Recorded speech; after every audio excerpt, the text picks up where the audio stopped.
This is Radar from the Red Table coming at you with a special edition of MLB observations from the first half of the season. So I will say this.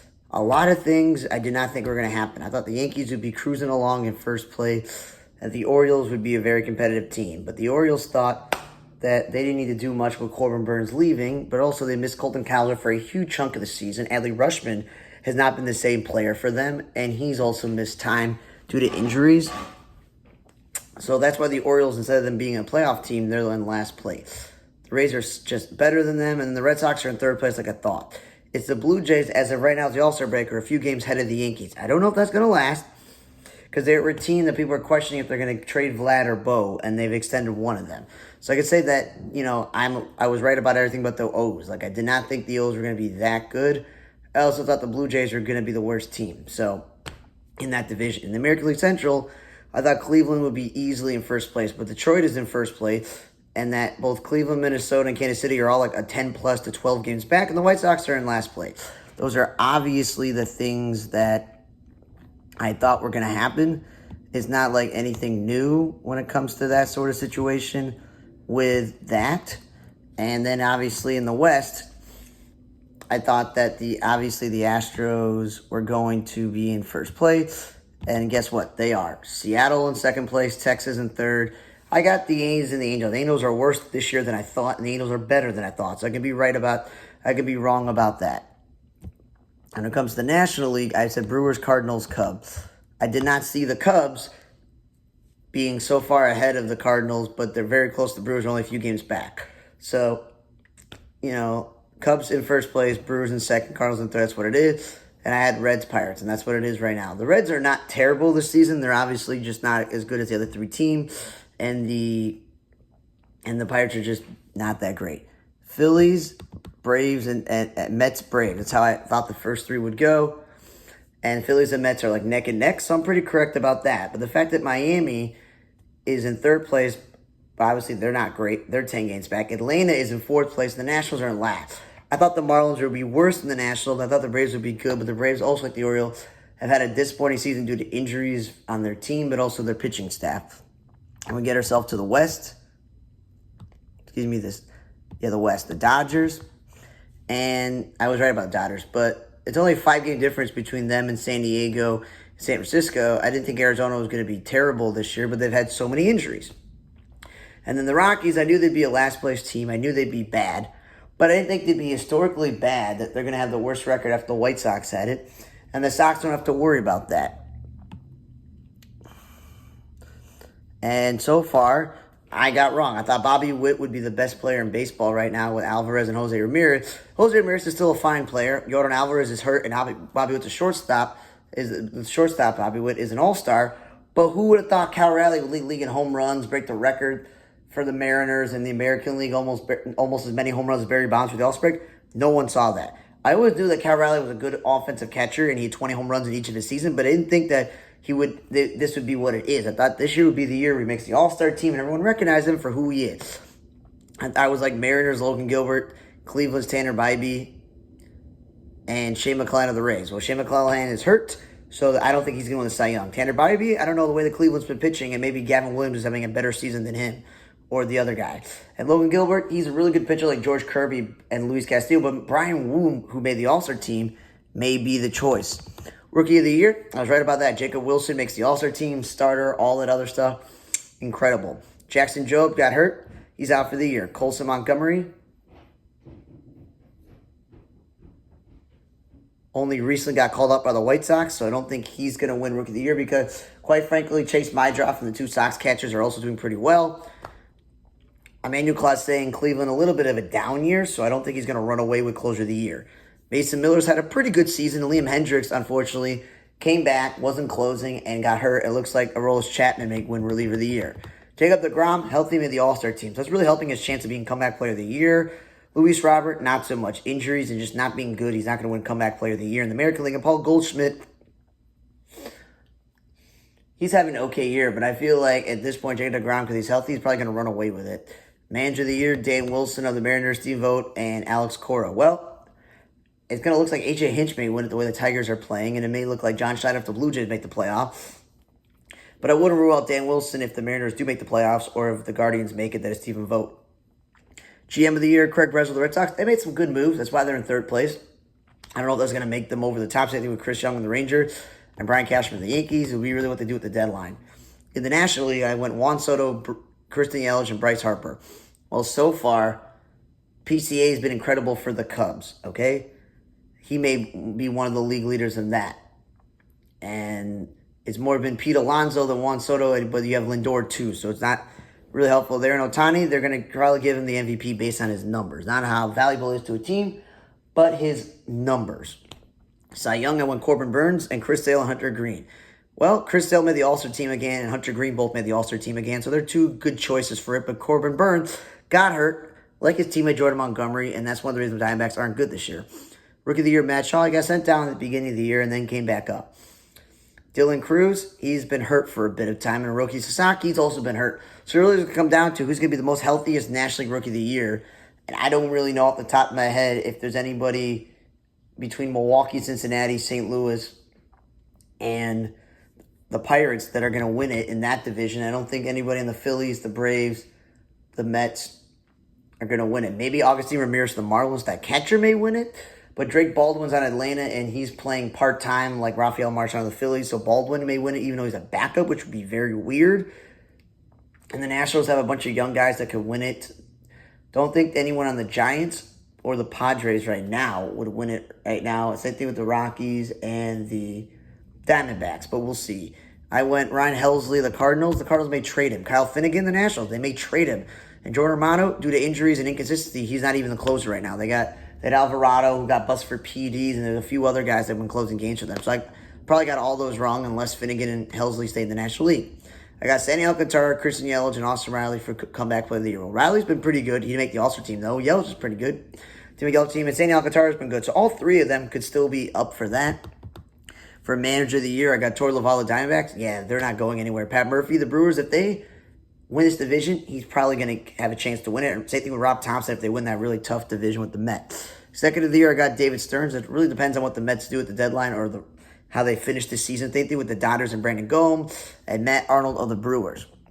So those are like my predictions on stuff. But as I couldn't believe some of these numbers were here. Cal Raleigh, 38 homers and 82 RBI. That's a good season for anyone. It's not even done this season. And PCA having a 2020 season, being an all-star, that's incredible. And then Seiya Suzuki, who I've always been like, he hasn't been healthy, never won a Gold Glove, so was Sugger. He actually made the All-Star team this year for the Cubs. He's got at least 25 home runs and 77 RBI. And you know what? If that's what he finished the season with, the Cubs would be like, wow, that's a really good improvement, and he's up there.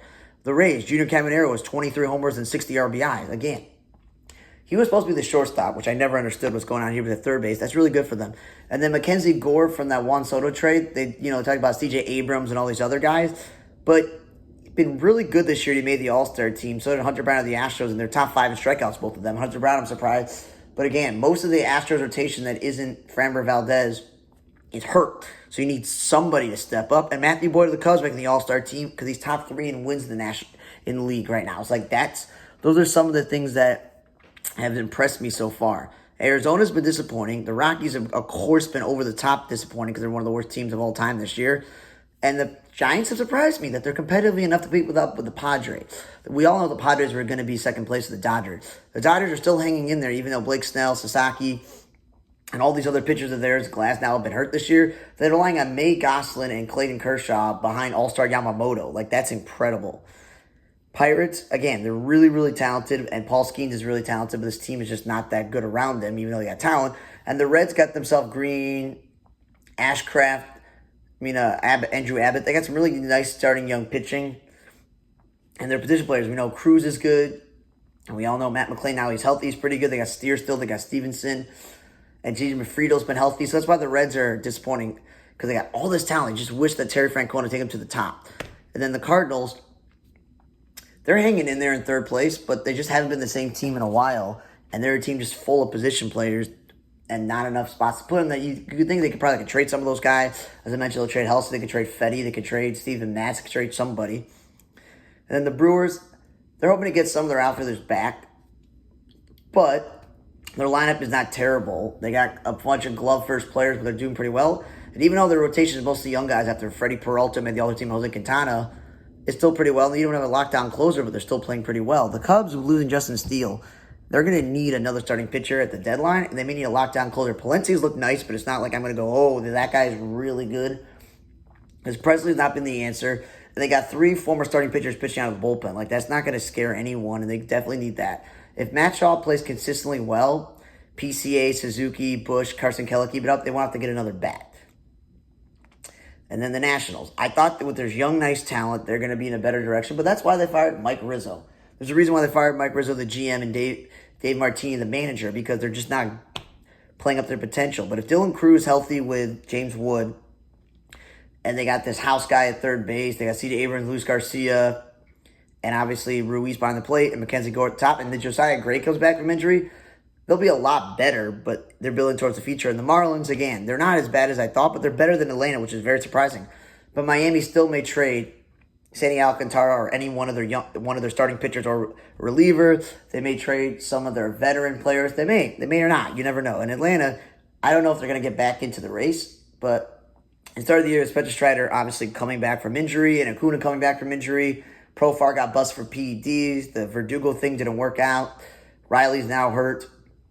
They're trying to go the 2-catcher thing, see what happens there. That they lost, I think, is AJ Smith-Schuster or Schwallenbach. They lost one of their young pitchers along with Renato Lopez for the season, and that doesn't help them whatsoever. And they don't have the same lockdown bullpen they used to have. They have a good closer, but still not the same. Phillies and Mets.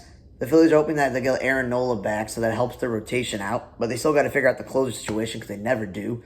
The Mets had their closer. I think they're going to have to get a really good 7th or 8th inning guy because none of their guys like Stanek and other guys are that consistent. And with Sean Manaea back, whatever Kodai Sengai comes back, you already got Clay Holmes actually pitching pretty well. McGill Peterson, one of them made the All-Star team. It's not terrible, but it's not as good as the rotation was last year. And their lineup is pretty good, no matter if it's starting Marte, Jesse Winker, DHing. It's the catching spot with Alvarez, which has been the issue. And then the A's. They're not going to trade Lawrence Butler, and they're not going to trade Brent Rooker. They say goodbye to Seth Brown. Will they trade J.J. Bleday? Will they trade Andujar or Shella? I don't know. Is Sia Soderstrom a player they could trade? I don't know. They could trade some of their pitchers, but do they really want to do that because they're not going anywhere? What's the point? And the Angels, Ron Washington get better, but I do think the Angels, being ahead of the A's Mirage, I think the Angels are going to go down because they just don't have the talent and they don't stay healthy, a lot of the guys. And then it's up to Texas. Can Texas rotation get healthy enough? And with all their position players, Carter, Langford, Garcia, Jung, Seager, Simeon, Jake Berger, Jack Peterson, and Hohenheim, because they all stay healthy, and they cannot, because some of them are having low, disappointing seasons, which is why they've changed the roster a lot. They need a lockdown closer. That's what they really need. And then the Astros, what they need is they need their main starting pitchers to come back from injury. That will fix that. Their bullpen has got Josh Hader and Brian Abreu. It's fine. It's the outfield.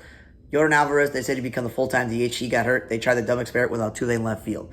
And they now keep going back and forth, back and forth. Keep Altuve at second base and just figure out what you're going to do in left field because it's not really working out. Walker hasn't worked out the way they wanted, but I think it's better than Abreu because he's a lot younger and a much better offensive player. Paredes worked out pretty well. He made the All-Star team, and so he's the replacement for Bregman. That's fine. Pena is hurt, but he was playing really good this year until he got hurt. So it's it. Get Alvarez back, figure out the left field spot, and maybe get your starting pitchers healthy because that's their division to lose because we all know the Mariners have the best 1 through 5, and they got the closer who's an all-star. It's really relying on their middle relievers to be better. Like, I'm going to go back to the Giants. Like, they have Camilo Doval, but this Randy Rodriguez guy made the all-star team as a setup man. Like, if the Mariners get some lockdown guys ahead of Munoz, that will be pretty good. And if they get a better starting first baseman, unless they make Luke Raley the first baseman, the real question is who's going to play right field. They've tried the Tavares, they've tried the Victor Robles thing. It's just not working out. They're going with youngsters at like third base, second base some days, and Polanco's DHing. They'll figure that out eventually. And then the outfield, as I said, you got Randy and Julio Rodriguez, who made the All-Star team and said he didn't deserve it. And they got Cal, obviously. So for the most part, I think they got to solve right field and setup man. That's probably it. And the White Sox, they've been playing better, but they still make terrible base running mistakes. They make terrible errors. It seems like Will Venable, though he's smart, uses the wrong guy to pinch hit at the wrong time, keeps bringing in relievers who are just terrible, not letting starters go 4 or 5 innings. That's a whole other mess, the White Sox, that I don't want to get into right now. And I will say this, though. I'm surprised that Minnesota, Kansas City, and Cleveland are all in a similar spot. I didn't think the Twins were good enough to overcome Pablo Lopez's injury and all the other guys getting hurt. Cleveland, I'm surprised they're not leading this division because they have the better pitching staff. The Tigers are still doing bullpen bulk games and playing guys out of position and go utilities. I don't know if that's going to last all season like it didn't do in the playoffs. But guess what? We'll see. I'm just wrong about Kansas City. I thought Kansas City on paper with Cole Reagan, Seth Lugo, Michael Wacha, Michael Lorenzen as the rotation. And who am I missing? Wacha, Lorenzen, Cole Reagan's. And Chris Bubich made the All-Star team. I thought, wow, that's a really good 5-man rotation. They're getting Kyle Wright back too. And they got Estevez, the All-Star closer. I thought, cool, they got it. I think if Caglione and this Rave guy play really well offensively for them in the corners, I don't care about RJ Melendez or whatever. Miguel Garcia somehow made the All-Star team. But yeah, I think they'll be good position player-wise if the young guys play well and they get their whole rotation back healthy. They'll compete with the Tigers there. I don't think Minnesota will. And then lastly, the Orioles, they need to start seeing if there's anybody on this roster that, besides Ryan O'Hearn, who's obvious, that could be traded to the All-Star team and start over again. Because they got Colton Cowser, Cedric Mullins, and they signed Tyler O'Neill to a long-term deal. So that's like Dylan, it's Dylan Carlson, mixing up Cardinals players around the Orioles, and Lamar Laureano could be traded. They got some backup players like Mateo that could be traded because they got Holiday and Gunnar Henderson and Jordan Westbrook. I think they're fine there. Ryan Mcastle will come back. He can play first base or DH when they trade O'Hearn. That's fine. It's really figuring out what's happening with Adley Rutschman. I think not having James McCann as the backup because Gary Sanchez is not a great defensive player. That's kind of hindered them. So O's will have to regroup for next year because they obviously fired their manager. Well, again, Bud Black and the Rockies understood they were historically bad that they fired their manager. Okay? It makes sense that you fired the...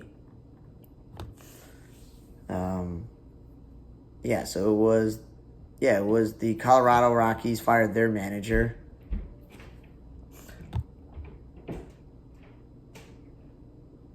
And the Pittsburgh Pirates are bad, so that's why they fired their manager as well.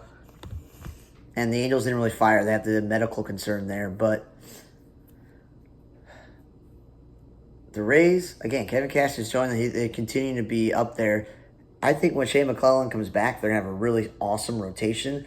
They already have called some young guys up like Magnum and Miser in the outfield. And they got Caminero and Kim is back from the injured list. And Aranda just made the All-Star team. Yanni Diaz, Brandon Lau. Their team got pieces. I just don't know if they're going to do. And the Red Sox, when healthy, they have a really good rotation, a really good bullpen. And now I know that Tristan Casas is out for the year and they traded Rafi Dever. So the real question is, do they need another bat in the lineup? If Yoshida's DHing, they may want to get a first baseman because they're set in the outfield and rest the infield. That's a real question there. The Yankees, losing Garrett Cole hasn't been terrible, but I think they just lost Clark Schmidt. So that means that it's going to be Fried, Rodon, Marcus Stroman, and Will Warren. And then if Luis Hill comes back, so they may look into a back-end guy. I don't know. Between Luke Weaver and Devin Williams, I think they got the 9th inning locked up. I don't think the Blue Jays are going to stay there. The Blue Jays rotation is okay. Eric Lauer is one of their pitchers. That's not scary. And Jeff Hoffman, I don't trust him to be a closer all season long because that's not has been his job. And they're playing Barger and Schneider in the outfield. And they're really hoping that Santander would be a huge part of this team, and it looks like he is not so far.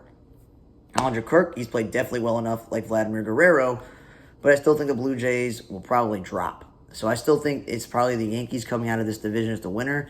If it's not Cleveland or Kansas City, Detroit really deserves it. And if it's not the Mariners, it's going to be the Astros in this division. And then the next division, I think it's either Phillies or Mets. It's going to be either Cubs or Brewers, it looks like. And it's going to be Dodgers. So thanks again for listening to the first half observations of the 2025 MLB season. For On the Radar Table, I'm Radar. See you guys next time. Enjoy the All-Star game.